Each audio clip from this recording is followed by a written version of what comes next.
મહિલા જ્યારે 40ની ઉંમરમાં પહોંચે છે, મિડલ એજ જેને આપણે કહીએ છીએ, ત્યારે હોર્મોનલ ઇમ્બેલેન્સ અને ઘણા બધા એની સમસ્યાઓનો સામનો કરવો પડે છે. તો તમારા હિસાબે શું કાળજી એને રાખવી? 40ની આજુબાજુની મહિલા એટલે મિડલ એજ મહિલા જેને કહીએ એના અમુક અલગ પ્રકારના જ પ્રશ્નો હોય છે. બાળકો મોટા થયા હોય છે, સાથે સાથે હોર્મોન પણ ફેરફાર થઈ રહ્યા હોય છે અને ગર્ભાશયના પણ અમુક ચેન્જીસ હોય છે.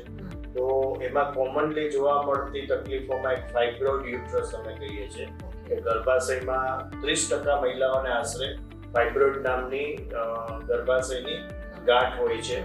ઘણા બધાને ઓવરીની અંદર ચોકલેટ સિસ્ટ કે એન્ડોમેટ્રિયોસિસ નામની તકલીફ હોય છે. એટલે અમે બધી જ મહિલાઓને એવી સલાહ આપીએ છીએ કે 40ની આજુબાજુ એક ગાયનેક ચેકઅપ અને સોનોગ્રાફી કરાવવી જોઈએ. અને ફોરેન દેશ જે વિકસિત દેશો કહીએ એમાં તો 40 પછી પેપ સ્મિયર ટેસ્ટ પણ દર વર્ષે કરાવવાની એ લોકોને સલાહ હોય છે કે જેના દ્વારા ગર્ભાશયના કેન્સરને આપણે વહેલું પકડી શકીએ છીએ. અને ગર્ભાશયના કેન્સરની વેક્સિન પણ હવે તો અવેલેબલ છે, જે યંગ એજથી જ લઈ લેવી જોઈએ.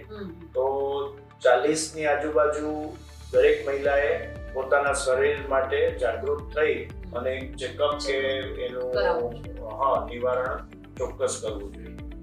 Thank you.